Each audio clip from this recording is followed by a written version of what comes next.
What up? It's your boy DJ Naeem. I want to give a huge shout out. Going out to my Jersey boys, breaking down these UFC cards, baby. Let's go. Got a little mama and she chillin' by the poolside. Fashion over drip, body done with a hair tie. Ex keep calling, tell that boy he need to sit back. You don't got a bag, you can never get your chick back. Broke boys, we don't like them. Bad, yeah, we pipe them.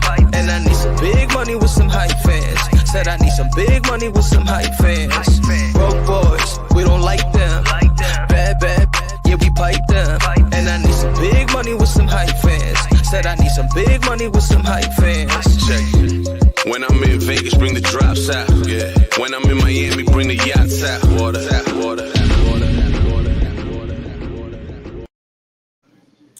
Another Jersey Boys podcast, Drew. UFC 259, bro. Wake up, get up, put the phone down. You got to get ready for this. This is a big card, kid. How you doing? Yeah, absolutely amazing. I was actually just looking down at some breaking news, but that's bullshit. Don't even want to look at that.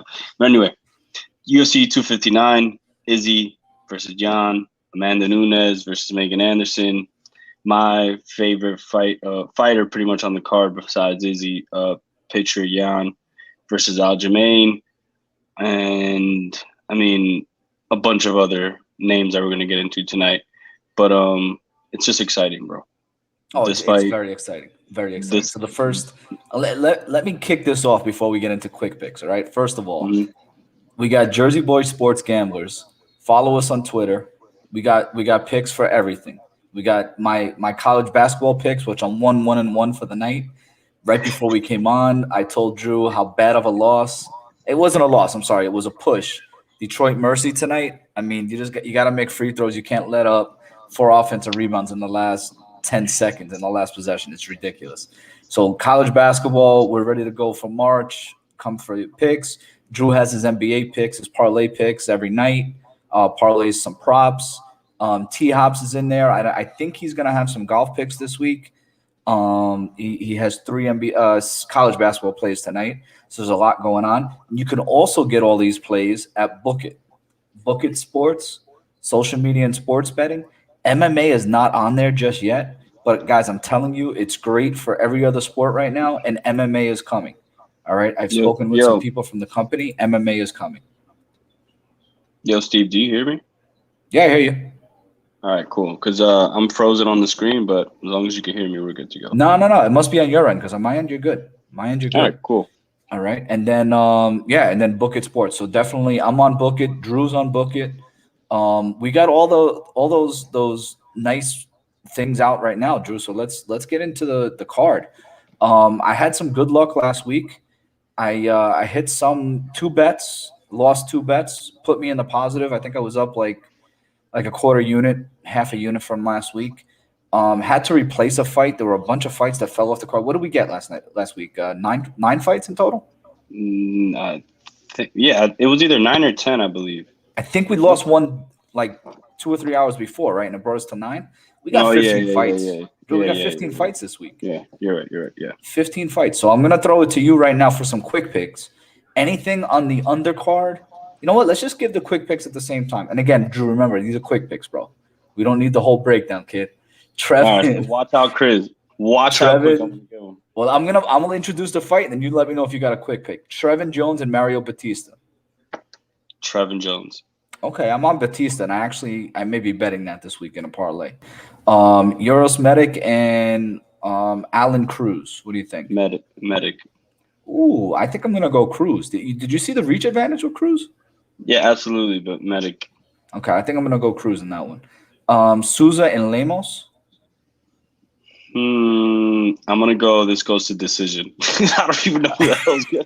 I'll be honest with you. I did not tape it yet. I didn't have time. Again, I with doing college and UFC, I don't have time to tape every single fight by Tuesday.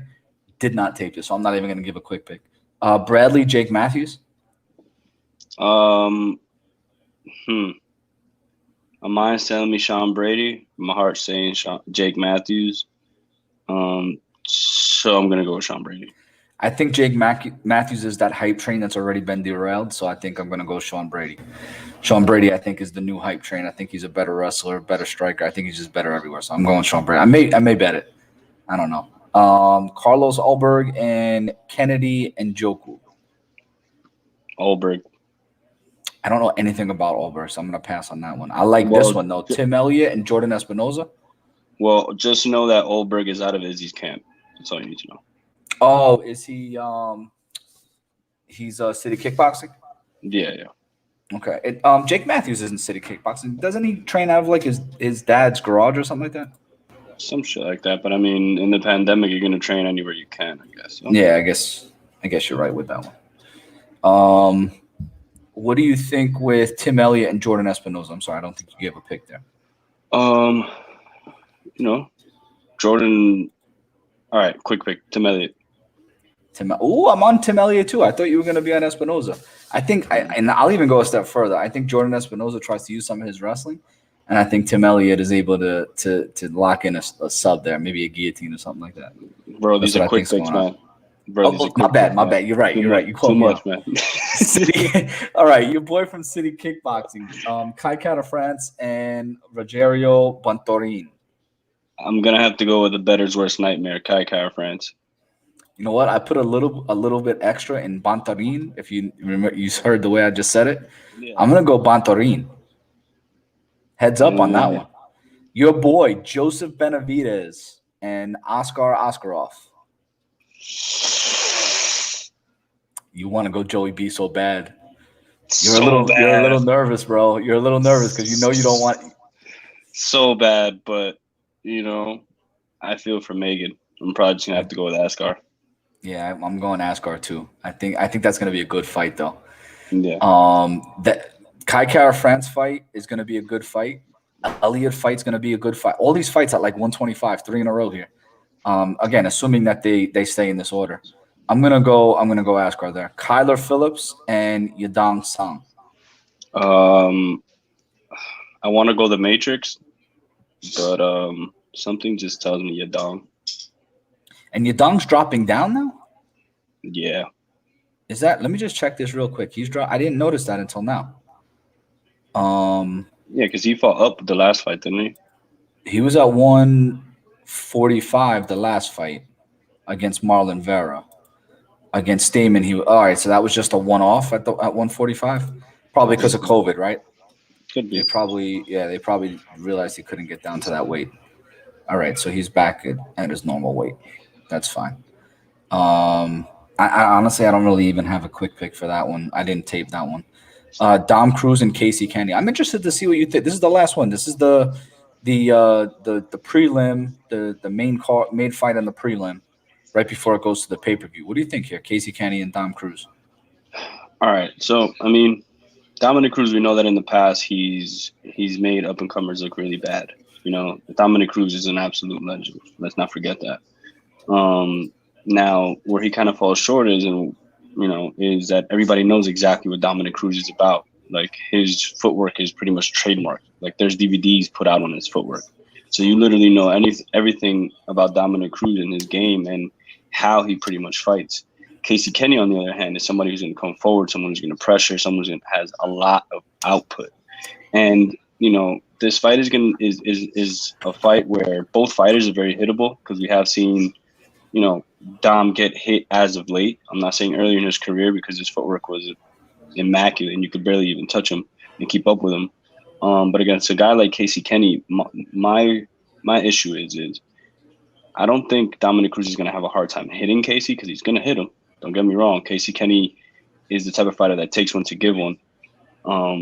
But the difference is Dominic doesn't pack the same amount of power that Casey packs behind his punches. So in this case, if they do get into any type of firefight, which in my opinion, if Dominic wants to have any type of chance, it needs to go to the cards. So I don't think he's going to try to be into any type of firefight or try to exchange a lot of blows, if you will. But if Casey catches him, and we all know Casey's no slouch on the ground. Correct. So I don't know, man. I feel like, everyone's pretty much picking Casey, but I really wouldn't sleep on Dominic here. but I'm more or less leaning Casey as well here. Only because I feel like Dominic Cruz is someone, that was an enigma at one point. It was a tough puzzle to solve, but now it's pretty much, what you have to do. You know what I'm saying? He's going to keep you at range. He has to do that. So I feel like if Casey just applies pressure and comes forward and cuts off the ring and makes it hard to use that footwork in space, which, by the way, we're in Vegas, correct? So if we're in Vegas, it's a small cage. So that footwork, it's almost negated just on itself, just like that. So we'll see, man. And then also, Casey Kenney has those leg kicks. So if he uses his leg kicks to slow down Dominic, it could either be really, really ugly for Dominic, or maybe he squeezes by on the decision. He's a live dog. He's Dominic freaking Cruz. Are you going to count him out? I don't think you will. No, I'm not. I'm definitely not counting him out. I tell you what I do like, though. We could start talking bets right now. Again, that was the quick pick session, but we're in a fight that we kind of like, and I kind of like this as a parlay piece. Let me show it to everybody. But I think this goes to decision. I don't think there's any doubt of my. Oh, I just actually said stop screen instead of share screen. I'm sorry. Let me get everybody the first parlay piece of the night. And again, for those of you who have watched this in the past, I will put in the show notes on YouTube. So click on YouTube. I'll put on the show notes every bet that Drew and I like, and I'll list it. I'll put it down for me, or I'll put it down for Drew. And I'll try to keep track of them too here, because sometimes I miss them when I rewatch the show. But I like to rewatch the show. I like to, I like to watch ourselves, Drew. I like to critique ourselves, say what we did good, what we didn't do good, and go back and watch it the next day. And when I do, I write down all the bets and I put it in the show notes for everybody. So again, it's not like we're not making every one of those plays. Again, you're tuning in here for one reason and one reason only, right? Because we gamble on UFC fights, and we assume that you do also. So we want to give you some fights to look forward to and some things to bet on. Now, 2 weeks ago, when I started posting, I posted every play. I had 10 plays 2 weeks ago. Last week, I ended up with 4 plays. I was 2-2. So I will put out my bets every single week. What I try to do is look at things that are right around like the minus 130 to plus whatever range. If I like something, I'll play it plus whatever. But I'll parlay things to try to get it down to like even money. And I'm not going to give you a minus 200, 300, 400, straight bet. I'm not going to do that. But I'm going to give you what I play. And if you want to play it, by all means, it's free. You can tail. Say thank you for a win. I don't want to hear from you if I lose. But here's – I'm just keeping it real. So fight goes to decision is minus 215. That's a piece that I like a lot in this fight. I think that this is going to go to decision. If anyone gets knocked out, I think Casey Kenney may knock out Dom Cruz. But I think that these guys are going to – Cruz is going to use his movement. There's going to be a lot of movement in this fight. These guys are going to, strike, get in, get out of the pocket. So fight goes to decision at minus 215. Again, you can play any of these bets that we're talking about straight, but that's probably something that I'm going to give as a parlay piece. Drew, you like anything else since we got some lines up there? I was thinking maybe – as a parlay piece, this fight in particular, I kind of want to stay away from. This will probably be something that I bet like by itself, just because it's like I don't know, like the main event of the preliminary cards. I guess if you want to say. But yeah, I'm probably gonna go Casey Kenney here. I don't see any wild bet, and since we're talking about betting, and you just mentioned the style of betting that you did last week. In the prelims, I think I went 3-1, considering, and then during the main event, I had 2 big parlays that just got crushed, by like one leg or whatever it is. There were only 3-leggers, so they weren't millipedes like I usually go crazy on sometimes. But that's what you're gonna get out of me sometimes. Some cool parlays. Last week I threw out a crazy parlay. That I believe that boring main event is the reason why we lost.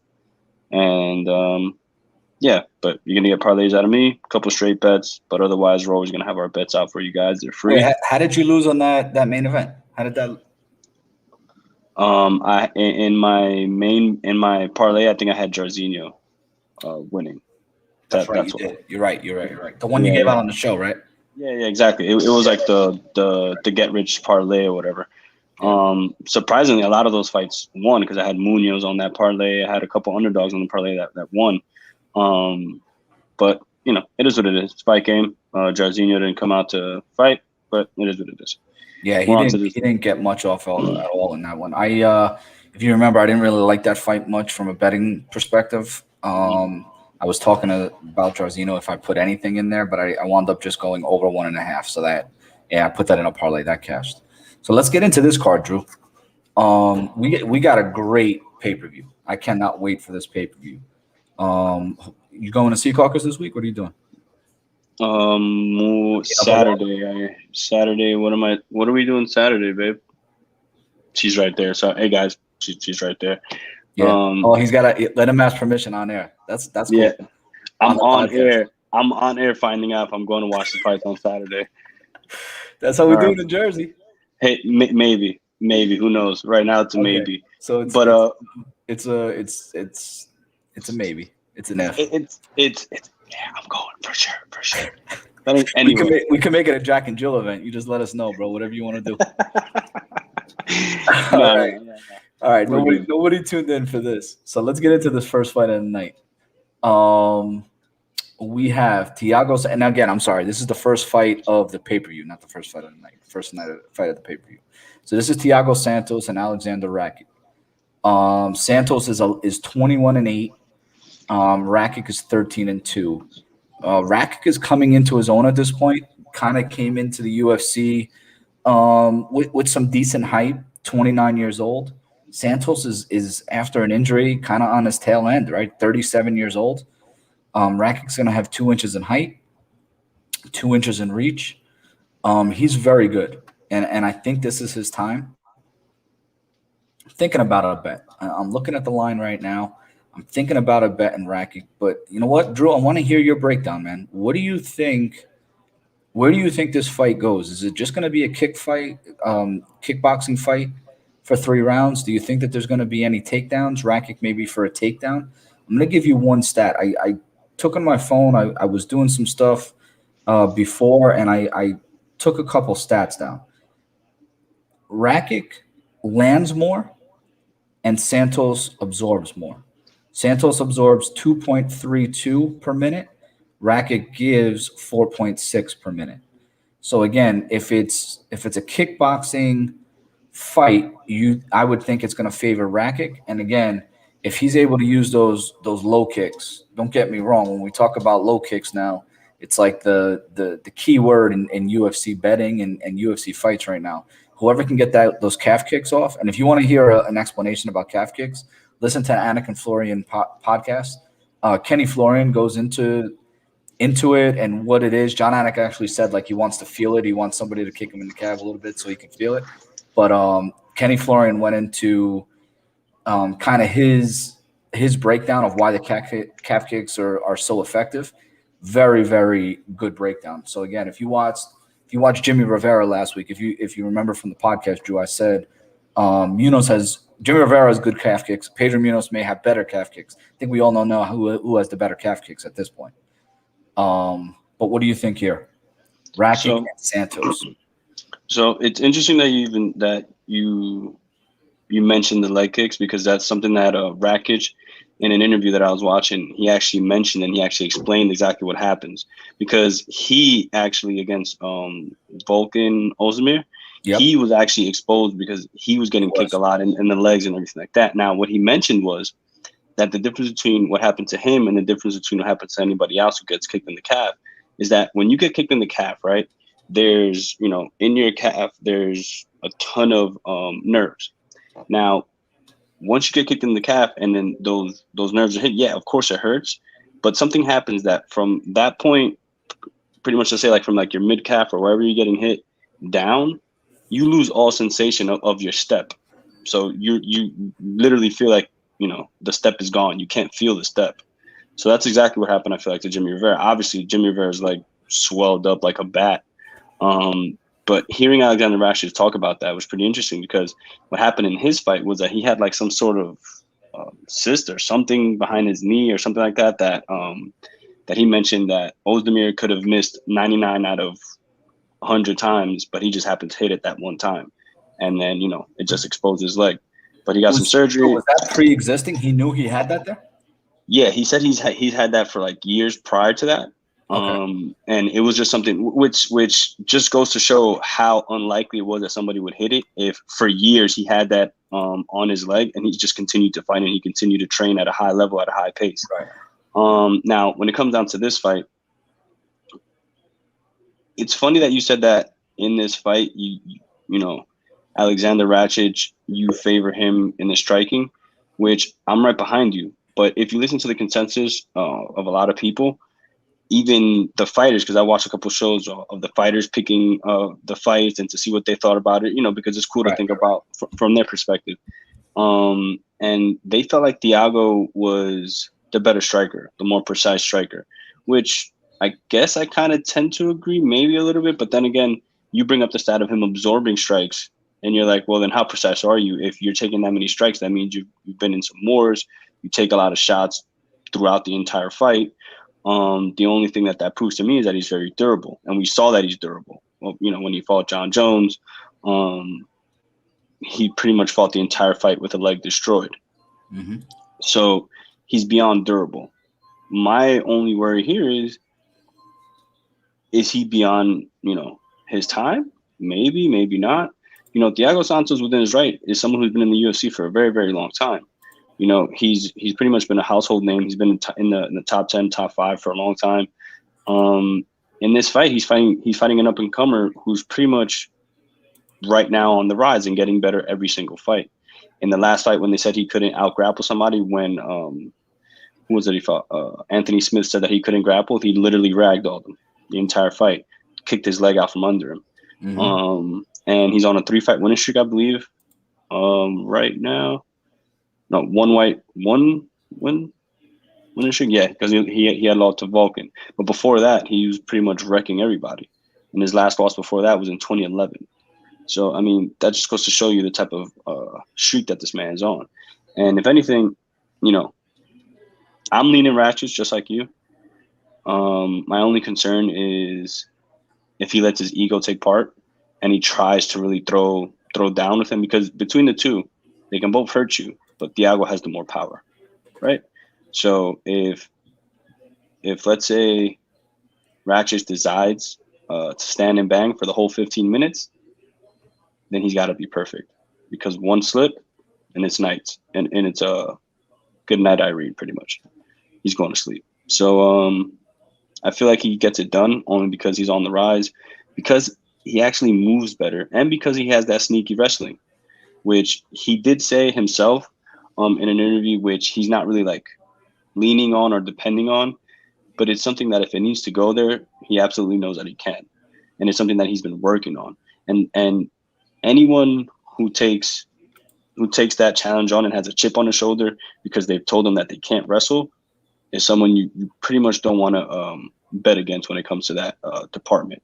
And I feel like Aleksander right now is the most well-rounded he probably not will ever be, because he's still on the rise, but he's pretty much at peaking right now. Let's just say that.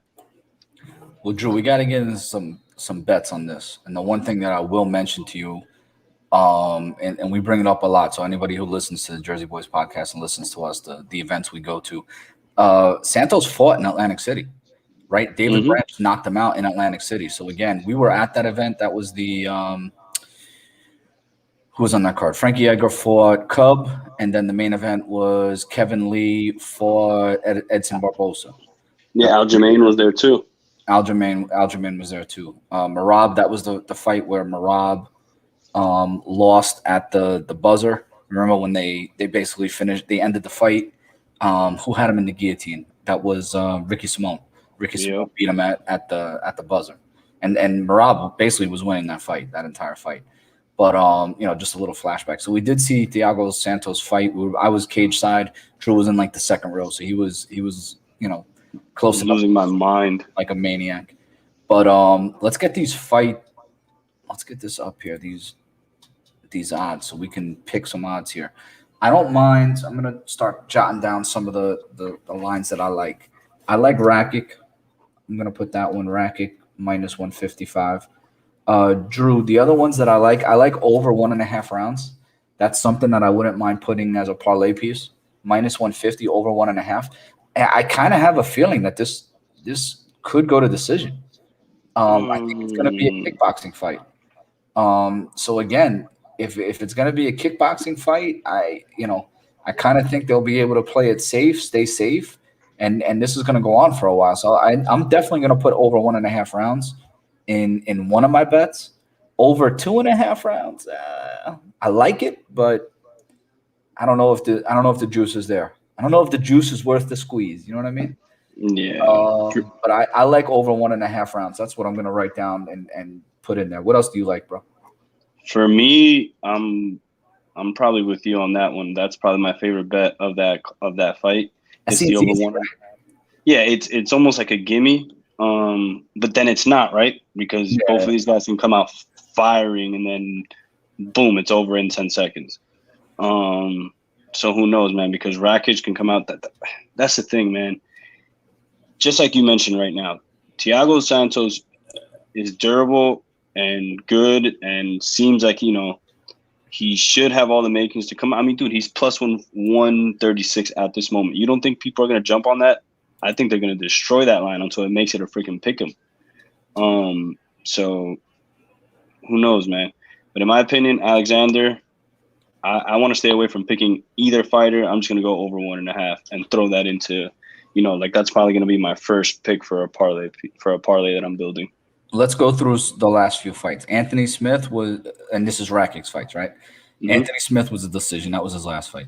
Mm-hmm. Vulcan was a decision. Now Jimmy Manuel, everybody knocks him out, so that's not really a good barometer. And then you go see, but hold, I'm going to stop you right there. That's exactly why I'm scared about this fight, because Thiago Santos, not that he's the same as Jimmy Manuel, but he has the same fear when it comes to the power. Right. He'll enter the pocket. He'll get in the pocket. He'll exchange.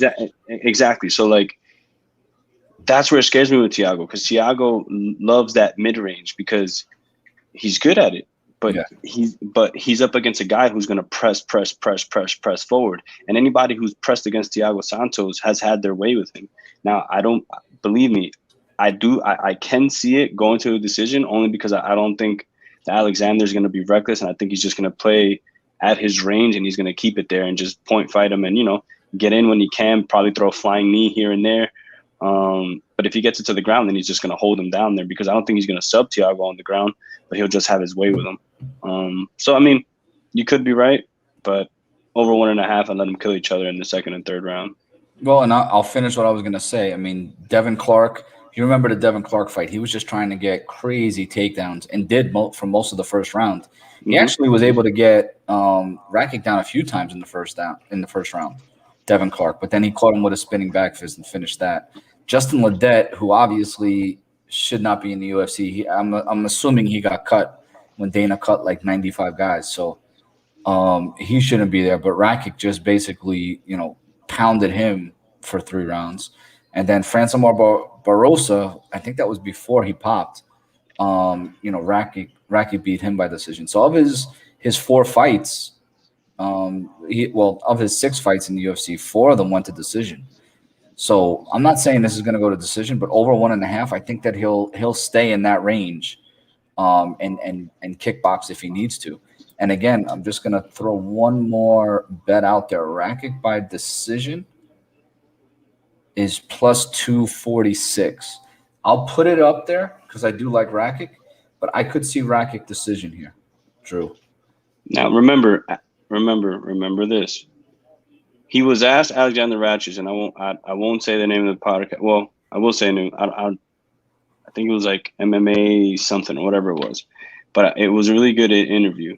And they asked him, "Hey, what happens if it's a weird time, COVID, everything's crazy. You literally never know what happens at any time. What happens if the backup of the main event falls out, and then the main event falls out, and they ask you to fight?" Because remember, Thiago Santos lost to Glover. So if anybody's going to be a step up or a backup for the main event card, it's going to be Alex, right? So then they asked him, how do you feel, that you would do? Are you ready? He said, listen, I'm ready for a 3-round fight. I'm ready for a 5-round fight. I'm ready for Izzy, and he's ready for Glover. So I mean, my man's very confident, and not only is he very confident, he understands that this fight, in order for him, remember, Glover is number 2 right now, right? And then you have Thiago, who's number 4. So for Alexander to even make it into the top 3 and or possibly be the number 1 contender or number 2, he has to finish Thiago.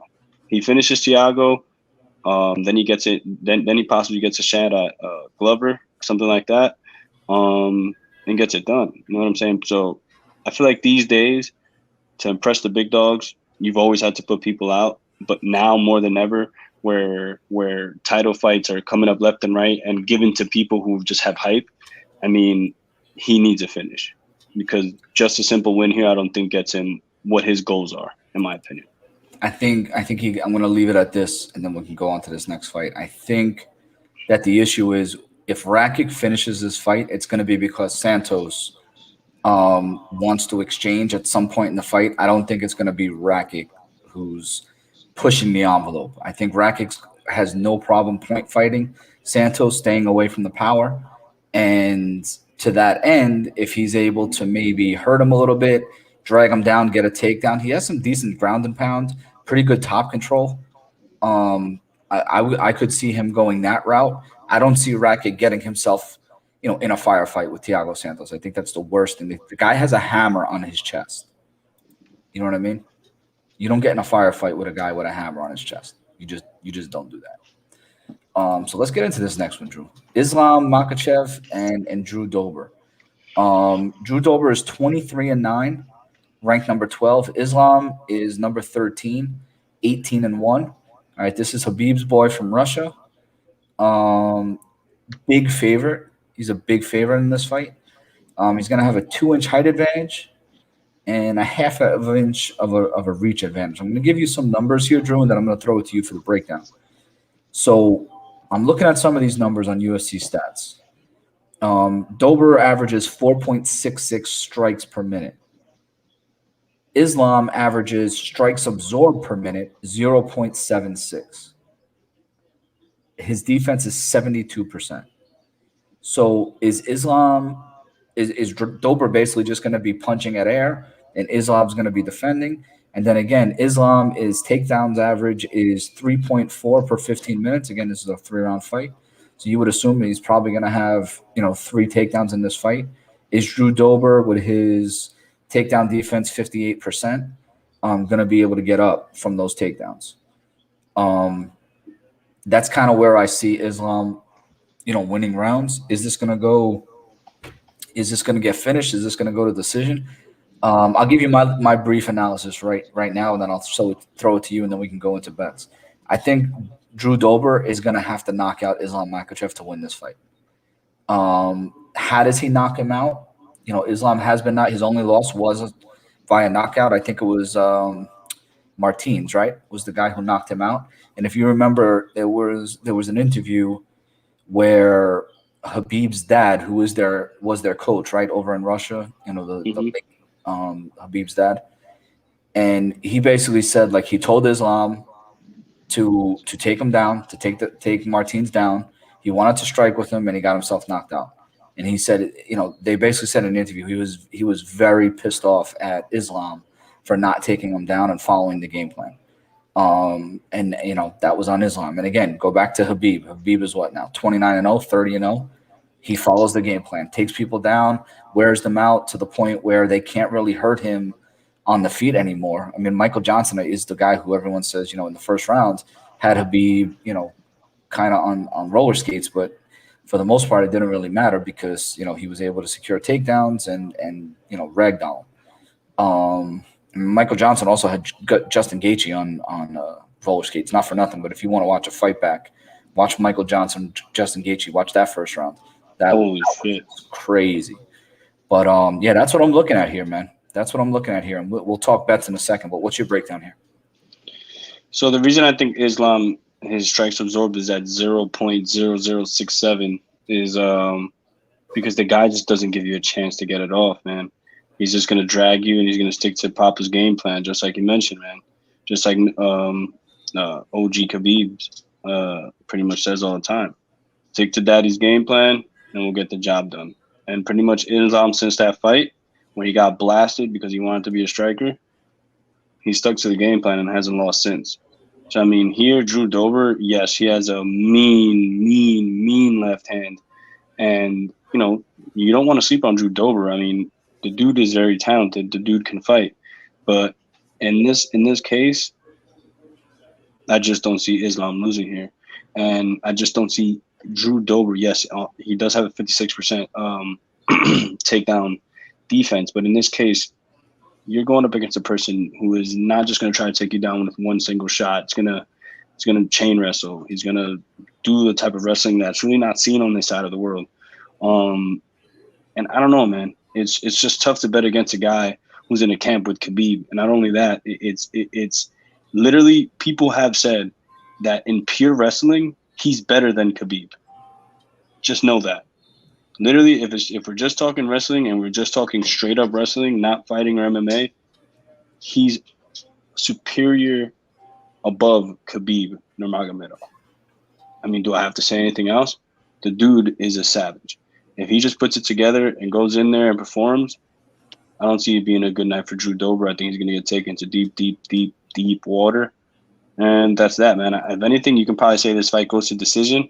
You can probably throw 0.2 of a unit if you're feeling frisky on Drew Dober to win by knockout, because honestly, just like you, I agree. It's going to be one of the only ways he can win, because trying to wrestle against Islam is not going to be a good night. I mean, he's going to spend most of the time trying to defend the wrestling or trying to defend the takedown. So maybe he catches Islam on his way in, you know, but, you know, those guys from Dagestan, man, it's just something different. Well, and again, Drew, all the props aren't out yet. So again, as the week goes on, you guys can take a look at props. But if you like that, Dober wins by KO, TKO. One book has it plus 350, one has plus 600. Obviously, take the plus 600 if you want to get crazy with that. Even Dober wins in round one, plus 900 at that book. That's interesting. If you can get that, like if I were you, I would bet Dober round one or Dober round two by KO or TKO, because he's not winning a decision here. If it goes to the scorecards, Islam was able to defend. He was probably gotten takedowns like that. That's just not going to happen. So I wrote down over 1.5 rounds minus 312. I kind of hope that number gets in the 200s by the time I want to bet it. So again, usually I release my bets either Thursday or Friday. I've been doing Friday after weigh-ins. I don't like minus 312, man. If I can get like minus 250, that's a parlay piece for me. Even fight goes to decision. Decision is minus 155. So I don't mind the decision. Drew just mentioned the decision there, but I think my favorite is over 1.5 rounds. I just worry about maybe Dober gassing a little bit and Islam trying to, being able to finish him late in the fight. But minus 312, I think that's a stay away for me. Anything else you like here, Drew? No, man. With this fight, I mean, I just think it's pretty straightforward, man. Like the only thing I really like in this is obviously Islam to win, but what is he right now? It's like minus what? 325 or something like that. Yeah, I'm not doing that. 335, 335. Yeah, so I'm just gonna go with Islam probably by points. And like you said, the props pretty much aren't out at the moment. Hold on a second. Total rounds, all right, this total rounds is probably going to go in one of my like super long parlays, like 5-legger, six teamer, or whatever it is. It's just the over 1.5. I don't see this finishing in the first round or the second. So again, like I said, it's probably going to go to decision. So you can go with that one, and method of victory, which is Islam by points. It's at minus 115. So that's probably where I'll go. So Drew, get yourself a drink of water, because I'm going to send this right back to you, because I really want to get your breakdown in this fight. So let me introduce it for you. This is Petr Yan, Petro, No Mercy Yan, and Aljamain Sterling, the Funk Master. Again, for anybody who doesn't know, Aljamain's from New York. We see Aljamain over at Ring of Combat. He does go to the events at Ring of Combat. All his guys from Sarajevo fight over there, so he routinely is over there. Great guy, supporting his guys, huge family. And again, Aljo, Petr Yan has the belt. Aljo is the contender here. Jan, I believe it's basically a pick 'em right now. Let me just see this. Yeah, it is. It's minus 110 either way. In terms of the measurables, height, they're the same height. Aljo has a 4-inch reach advantage. They both weigh in at 130, 135. Obviously, they have to weigh in at 135 for this one. But I really think that Aljo is going to come into this fight the bigger guy. I think he's going to be bigger than Jan. Jan is from Russia. He usually trains out of Thailand, right? And I think in this fight, I believe he's training in Florida. Is he at ATT? Yep, ATT. I'm going by the information. He usually is at Tiger Muay Thai in Thailand, but I don't believe that they're not really opened up from COVID. They have a lot of restrictions still. So I think he went to Florida. So he changed camps. Aljo is always at his camp, but he's basically in Vegas full time now. He bought a residence in Vegas.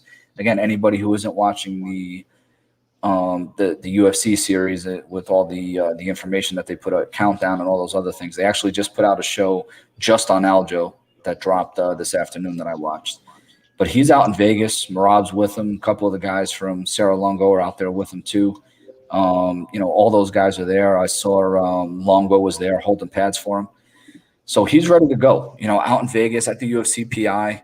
Like he is training to be a champion, and then obviously staying in Vegas to train and get ready. He still has his residence in New York.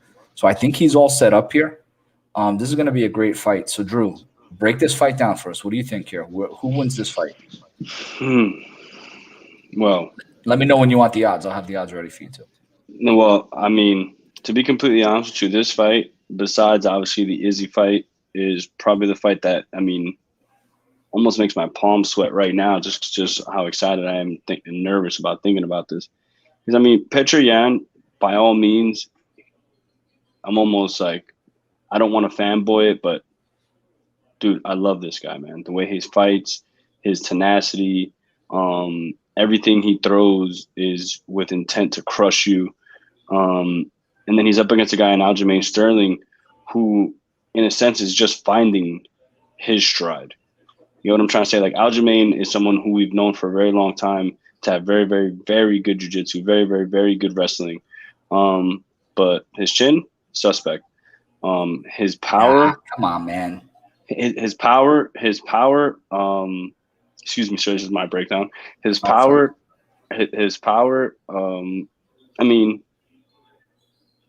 I guess we're still finding out where his power is, because his striking, if you look at the way that he strikes compared to Petr Yan, they're worlds apart, right? Petr Yan is someone who trains out of Tiger Muay Thai, has a very, very, very vicious Muay Thai style. His output, I think, is more than Aljamain's in this standpoint, comparing to the way that they strike. Aljamain is more of like a fencer when he fights, He pokes and prods and moves in and out. And then if he gets into any type of trouble, then of course he's going to, like he said, use his kicks to set up his takedowns and use his kicks to set up his punches, which is what's unorthodox about him. But in this case, I don't know, man. It just, you want to go with the BJJ guy and be like, Aljamain Sterling's going to take this to the ground and kind of put him out. But I don't think he's going to have his way with Petr Yan. And Aljamain Sterling, if he comes out, and honestly, if he tries to strike with Petr, he's going to have an advantage because of the reach.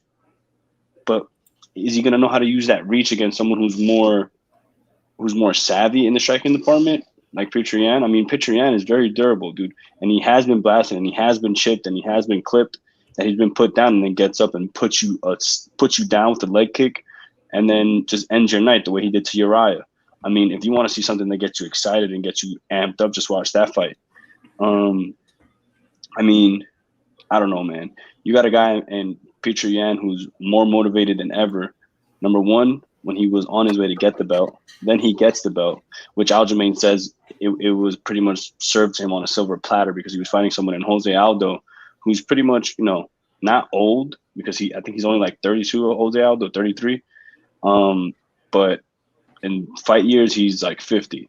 So, he's pretty much like a legend and someone who is pretty much on a decline. So it was almost like a gimme for Petr Yan. But Petr Yan, if you look at the story, that was a fight that was like a dream fight for him.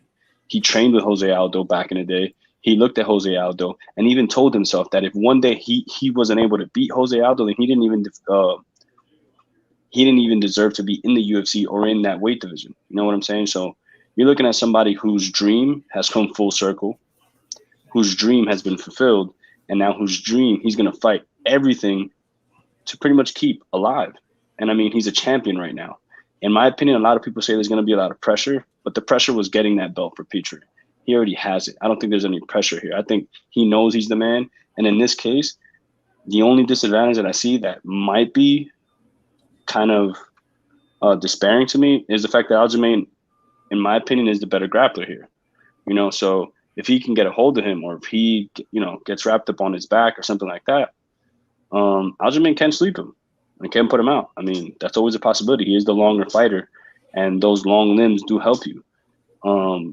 But if he gets clipped, or if he gets touched, or you know, that stance that he uses that front leg pretty much, it's very wide, his stance. That leg is there for the taking, and we know Petr uses his leg kicks very well. So for me, I don't think anybody gets knocked out here. I don't even think anybody gets finished. There's avenues of getting finished, and there's ways of people getting finished. But I think this fight is probably going to go to decision, and I think Petr is the one that's going to get it UA. All right, so yeah. Drew, here's the deal, bro. We are the Jersey Boys sports gamblers, right? So for us to be able to live up to that reputation, you got to show me right now where those bets are coming in. So you're calling Petr Yan unanimous decision? You're not even saying decision. You're calling the unanimous decision here? I'm a Jersey boy, brother. I'm a Jersey boy. I'm going to send it.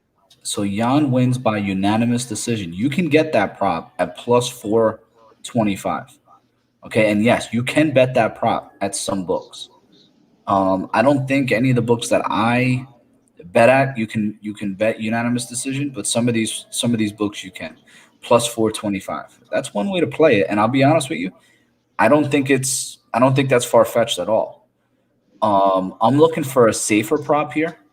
Again, in my case, again, you know what? I thought I was sharing it, but obviously I wasn't. Let me go back down there, just so everybody can see. So Sterling, Petr Yan. I did bring it up there, Drew. There it is. So there's Yan wins by unanimous decision plus 425. You see that one there? And then if he wins by split or majority decision, then that would be plus 712. So if anybody wants to throw a nice little $100 or $10 or whatever your unit bet is on something like that's a big payoff. That's a big payday. I'm gonna go here with this.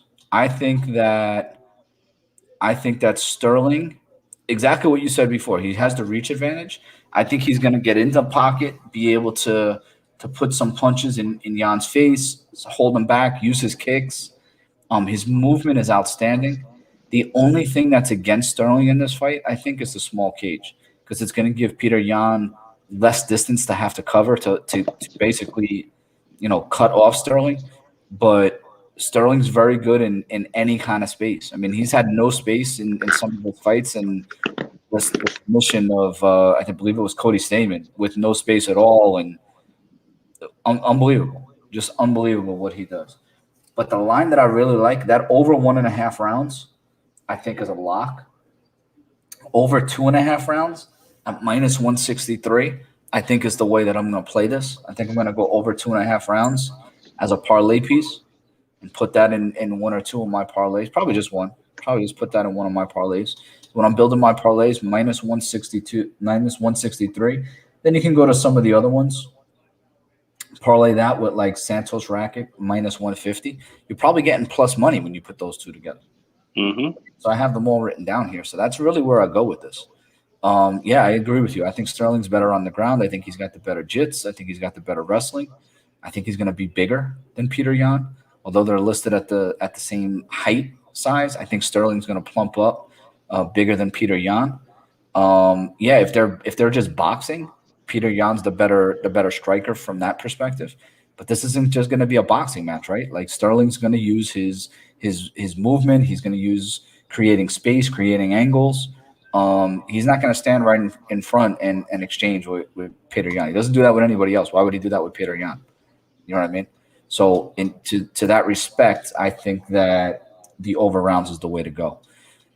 So are we heads up on this? Are you Petr Yan and I'm Sterling? Is this our heads up bet for the week? I don't think this is our heads up bet for the week. Not yet, because I have heads up, but we don't want to go heads up on a 50-50 fight.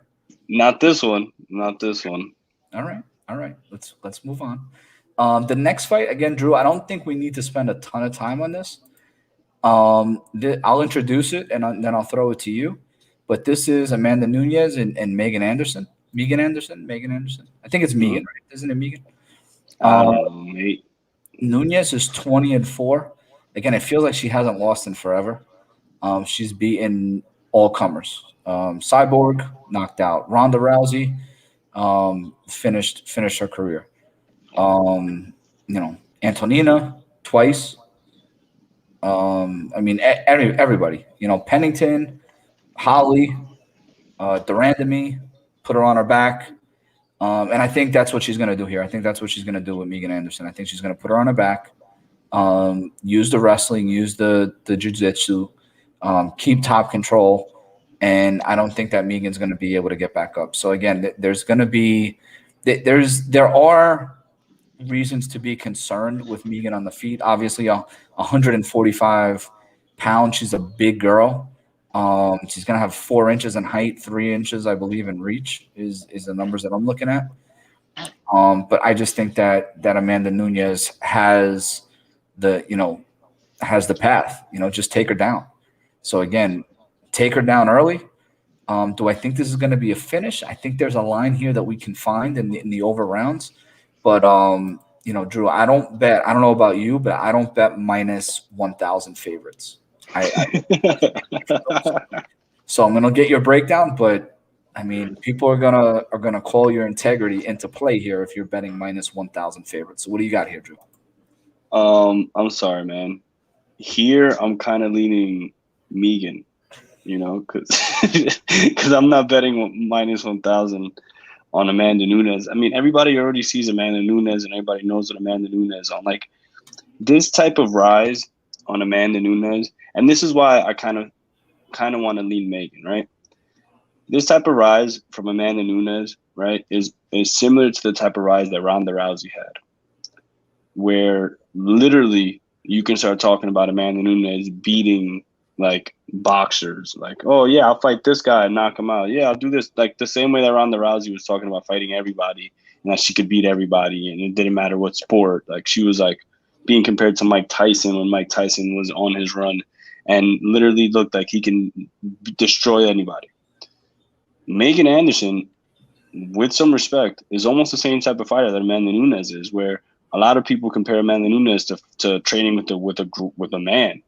That she hits like a man, has the power like a man. Well, Megan Anderson has the same type of power, and she has the same type of size. Like, the girl literally can't cut weight past the 145 range. It just isn't in her body type. She has the reach, she has the height. Stand up wise, she might even be sharper than Amanda Nunes in the stand up, because Amanda Nunes, she is powerful, but she does seem to be very wide with her swings and kind of sometimes overextend a little bit. Don't get me wrong, Amanda Nunes has been caught before. She does dominate in a lot of her fights, and the reason why you don't really talk about her being hit or anything like that is because of how dominating she is. But I don't know, man. Just the way that nobody ever saw Ronda losing, look out, man. Megan might be the sleeper here. So, this fight, I'm probably just going to go with, like, an over bet on the rounds. But, like, I'll probably throw a little bucks here and there on Megan just to win, just to shock the world. Who knows? You never know, man. This is fighting. And it's 5 rounds. So, we'll see. Amanda Nunes has had some cardio problems in the past. Don't forget. So, we'll see. And still. When they announced that, right? And still, I was just saying, what could I say when you're done talking right now? That's all I'm going to say to you. So, again, I'm just going to leave it at this, Drew. Holly Holm put Megan on her back, right? Holly Holm isn't really a wrestler. She put Megan on her back. I bet Megan Anderson by KO, TKO versus Kat Zingano. I believe it was plus 800 or something like that, plus 600, plus 800. And that's when she had the eye injury in the first round and kicked her, and like her toe grazed into Kat Zingano's eye. Yeah, I think I remember. Yeah. So I cashed the KO TKO in that fight. Nice. Actually, no, it may have been like plus 200 or 300. I may be exaggerating. I think I made like $800 on that fight. And then Felicia Spencer took her down, right? Megan Anderson, and choked her out in round 1. You have two fighters that could not even like shine Amanda Nunes' shoes, and they beat Megan Anderson. You know what I mean? So I get what you're saying.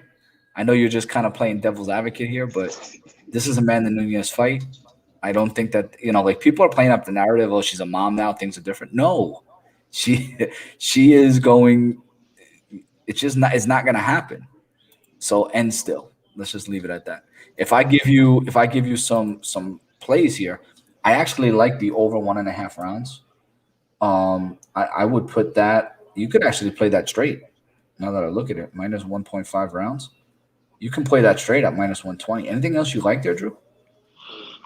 Nah, man, I already talked my shit. Let's keep it moving. I may even do fight starts round 2.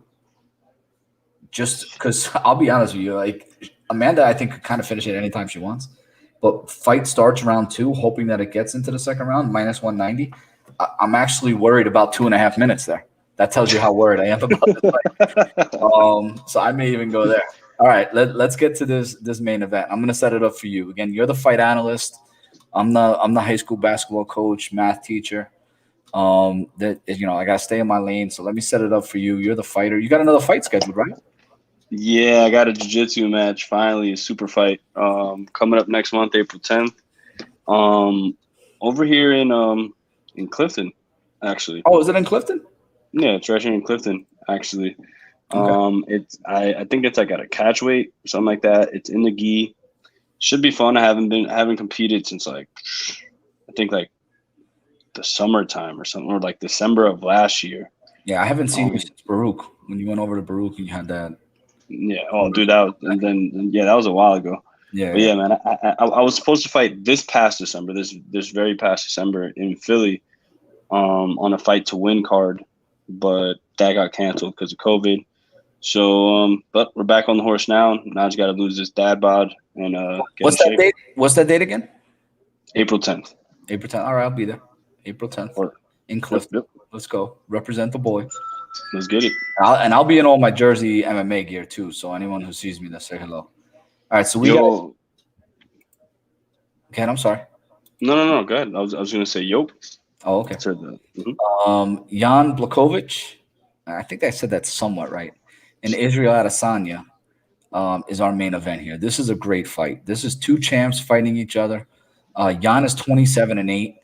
But again, at 38 years old, it seems like we've never seen a better version of Jan. Israel Adesanya is 20-0. I mean, the guy just keeps getting better, right? Every time he fights, it's like, he can't do it any better than he already did. These guys try to test him. And again, I think the only thing I'm worried about with Izzy here is he making the jump from 185 to 205 too quick? It seems like John Jones has taken his time to put the weight on, right, to be able to fight at heavyweight because he's achieved everything at 205 that he's wanted to achieve. I don't know if Izzy took the time. Again, I don't know what he walks around at, but I don't know if Izzy took the time to put the weight on because Jan is going to be thicker, right? Izzy's going to have 2 inches in height, 2 inches in reach. His legs are going to be longer. His movement is outstanding, in and out of the pocket, striking, and then getting out of harm's way. All of it is just outstanding. The way he leans back and like you just miss, like these guys are a little bit bigger, a little bit more powerful. If they don't just miss, I mean, somebody maybe can put Izzy out, but I don't think the numbers back that up with Jan right here. I'm gonna send it to you, Drew. What do you think here? Izzy or Jan? We got a live. Well, we got a barking dog. Well, I haven't even looked at the odds, honestly.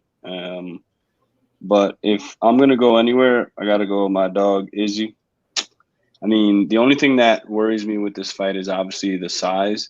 And, well, I don't mean the size because of the reach or because of the striking or because of the power. Because don't get me wrong, if you look into Izzy's past, Izzy has fought guys just as big as Jan, if not bigger, in his kickboxing career.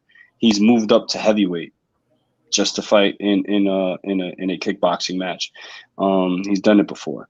So this is not territory that he hasn't traveled into. I mean, I just said heavyweight. I didn't say light heavyweight. I said heavyweight. He moved up to heavyweight to fight. So, I mean, he walks around probably around like 200 pounds. And he was even quoted on Helwani's show saying that don't be surprised if he weighs in or on fight night, or I mean, shows up on fight night around like 193 or weighs in at like 193, 195. Like, I don't think weight to him is what matters.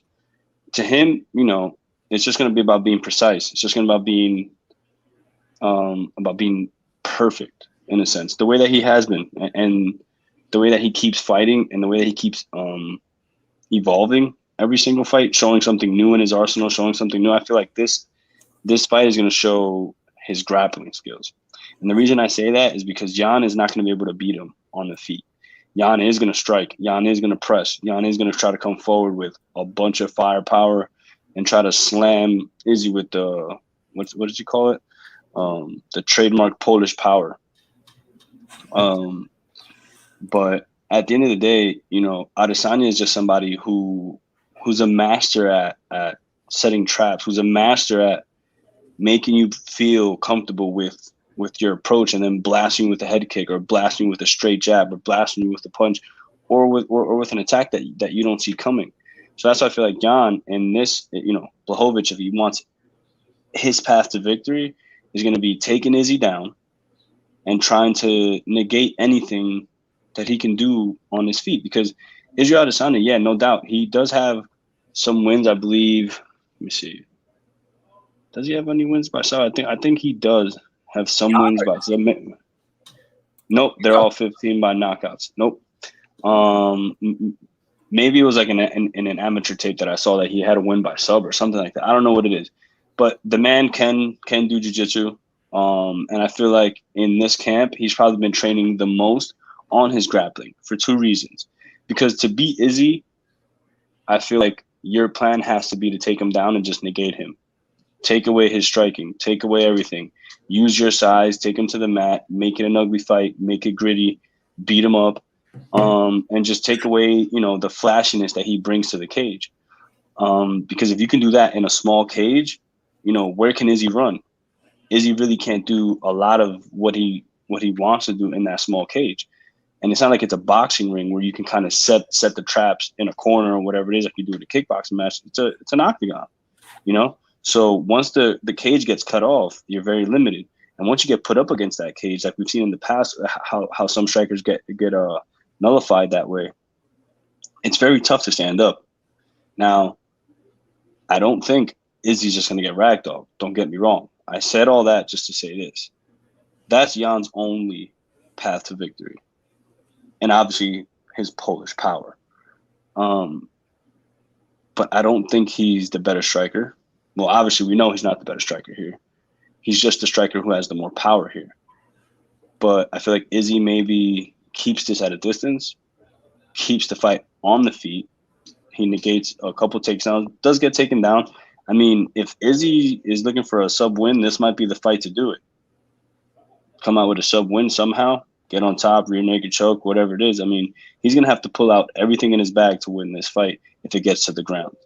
Because if he starts getting down on the scorecards, and him depending on a knockout when a guy is solely trying to just take you down the entire fight, it gets into one of those situations where if you're not at least taking one or two rounds leading into the final rounds and you're down like 3-1, I mean, looking for a knockout against Jan is doable, but I don't think it'll happen in that case. So Izzy needs to keep it on his feet. I think he will keep it on his feet. the power of Jan doesn't even worry me. It's just if he makes it a boring fight and takes Izzy down and just decides to just nut hug him the entire fight. That's what pretty much worries me about him. And it's why I think Izzy has been working so hard on his grappling with Galvao and everything like that over at Atos in San Diego. So, yeah, man. I mean, when it comes to weight, I don't think Izzy's worried at all. Izzy, if anything, is the type of fighter who lives for these moments. And we're going to see either something very spectacular or very boring, because Jan has to make this a very ugly fight, because him trying to swing on Izzy is going to do two things. He's either, he's going to catch him and maybe stun him or whatever it is, because we have seen Izzy get stunned before. Gastelum. But, yeah, exactly. So, yeah, he can get hit. We've seen it happen. And he can get put out. I've seen it in a tape where he got blasted and put out by, I think it was a former UFC guy or a former kickboxing guy that he fought who was in the UFC now or was, whatever the case may be. But I don't know, man.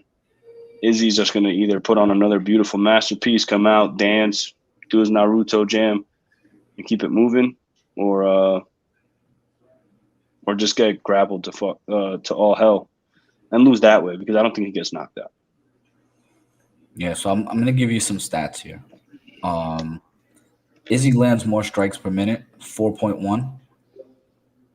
Striking accuracy is just a little bit better at 50%. Jan is at 48%. Strikes absorbed. Jan absorbs 2.7. Izzy's 2.3. But I think the biggest thing is takedown defense. Izzy's is 86%. And I'm trying to think who took him down. I believe it was Brad Tavares. I believe Brad Tavares may have been the one that took him down, because I'm looking through the fights. Silva, Gastelum, Whitaker, Romero, Costa. Don't remember takedowns. I'm thinking it was maybe Brad Tavares. And that was a while ago, right? I think that was like his second fighter or something like that. Yeah, I think that was real early in Vegas. Actually, I think it was the small cage in Vegas, because wasn't that that may have been a tough finale, right? Didn't they headline? Yeah, that was in the Apex. Yeah, that was in the Apex. It's amazing how sometimes you remember some of this stuff. That's what happens when you watch a lot of fights and you're a fanatic and you bet on everything. Takedown average. Jan has 1.1 takedown average. Takedown accuracy is 52%. So again, some of the things that you just mentioned that concern me. If Izzy weighs in at like 195, that concerns me. I think he wants more bulk to be able to, because that also affects strength, right? And if you don't weigh as much and it affects your strength early on in the fight, if Jan's able to push him up against the cage, he's going to have a legitimate strength advantage. So the technique, it's not going to be Izzy's best technique, although he'll have a little bit of height, so it may be a little bit more difficult to get some leverage in those spots. But I think I'd rather Izzy be able to at least come in at 205. Again, I don't know how he moves at 205. That's the one thing about Izzy. He hasn't fought at this weight class. We just know what he is at 185, and we all love him and how he styles on people with the striking. I think there's two things here from a stylistic standpoint that I've seen in previous fights. That one, basically they both hurt Jan, right? So if they strike at range, advantage Izzy. Okay, if Jan rushes in my opinion, advantage Izzy, because Izzy has a way of kind of stepping back off that back foot, and that's where he kind of finishes people. Ask Derek Brunson, ask some of the guys that he's beat already. You know what I mean? But Brunson, when he tried to close that distance and ran in on Izzy, I mean, he just stepped back and hit him with like a 4-piece, and he was done. And that was early in the fight. So again, what does that do? What does that do to Jan? Does Jan rush in? I don't think so. I think Izzy's going to be able to hit him with a few, maybe not knock him out, especially early in the fight because he's bigger, but he's definitely going to get the better of that striking and, back and forth there, that exchange. But again, if they're going to strike at distance, I mean, advantage Izzy. He's the best striker I've seen with his movement and his angles. So what's the one thing? I think Drew hit it on the head. I just don't think it's going to be able to get Jan the fight, is to push him up against the cage, slow him down, use the strength, try to drag him down maybe. Again, that it could work, but that's also why I'm going to bring up the odds right now, Drew, and then we'll end here. But I'm looking at over 1.5 rounds minus 250. I think, again, that's a parlay piece that I'll throw in some things. I think that's safe. Oh, I'm sorry, over 1.5 rounds is minus 250. I think I said 2.5. But over 2.5 rounds, you could play that straight, minus 140. I wouldn't mind that. But the bet that I like is over 1.5 rounds. Again, I'm projecting a lot of these fights to go to decision or finish late. Like, I don't think there's going to be finishes early other than Amanda Nunes. I think Amanda Nunes can finish the fight whenever she wants. I think she can. If she really wants a submission, she can take Megan Anderson down and get a submission in round 1 if she wants. I think that's completely up to her. Other than that, on this main card, I think we're going to see some rounds. We're going to see some minutes here. So, Drew, go ahead. What do you think here in terms of betting? Now, the last thing that I want to say on the Izzy fight, when it's pretty much how you mentioned, like, what are we going to see him moving at 205? Now, 205 to 185. It's not. I mean, if we're talking purely numbers, that's not a huge difference, right? And Izzy just said it. He's going to be walking around at, like, don't be surprised if he weighs in around like 193, 195, which, again, 185, 193, 195, not big of a difference. So I don't feel like we're going to see a completely different fighter or someone who's slowed down by the weight. I think we're going to see somebody who's actually more powerful now. I think we're going to see somebody who behind his strikes actually has the power now that he doesn't have when he's fighting middleweights. Because the thing with Izzy is that when you talk about Izzy, you're not talking about his devastating power. You're talking about how precise he is. You're talking about how he can take that step back, just like you mentioned, and connect a 4 or 5 piece combination that puts you to sleep, and it's just touching you. He even says it himself. He doesn't look for the knockout. He just touches you enough until there's no more, until you can't handle anymore.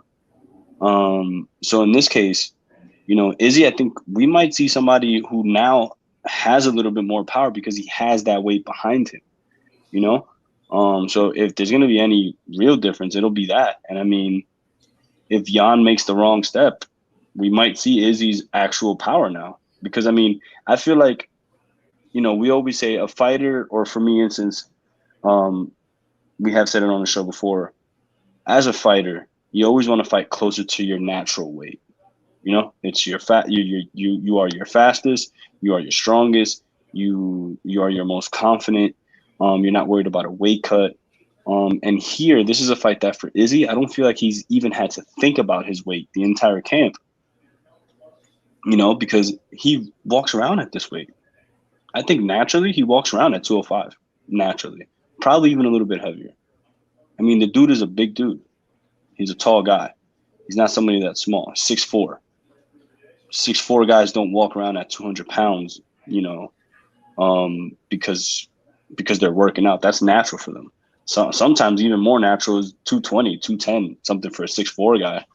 So, I mean, I don't think he's out of this realm or out of this light heavyweight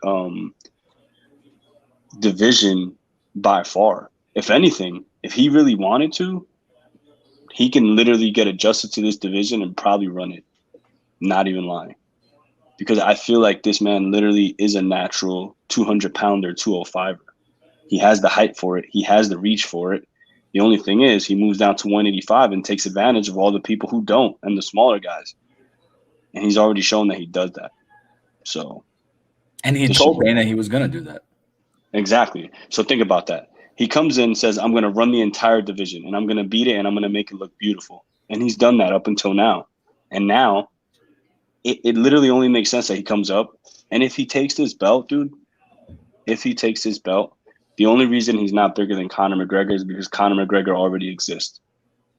But Israel Adesanya is the next big star, hands down.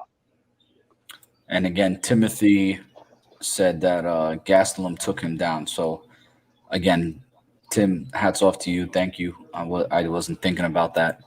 Again, we watch so many fights. Sometimes I forget which one melds into the next one. But again, at this point, Drew, I appreciate hopefully everyone else appreciated another fight card breakdown. Plenty of bets up there. When everybody gets the opportunity to look into the YouTube notes, I'll put all the bets that I wrote down as we were talking. A lot of these bets are round bets, not a lot of straight bets, just because of the line right now. I think that there's, I mean, if Islam comes down to the minus 200 range, maybe I'll grab that. I mean, Nunes, I don't think she's coming down to a range that I can mess with at all. If Izzy gets like under minus 200, I think I can mess with that. Right now, it's a little bit high for my liking. I think if I'm gonna take Izzy minus 230, I'd rather just take over 1.5 rounds at minus 250. Personally, Jan and Sterling, like I do like Sterling, but I think the line is moving in his favor. So I just don't know if I would bet that. But all the lines will be up there. Drew, my brother, you got a fight coming up, so we will definitely tweet that out. Hopefully some people can show up to the fight. And everyone, good luck this weekend on your bets.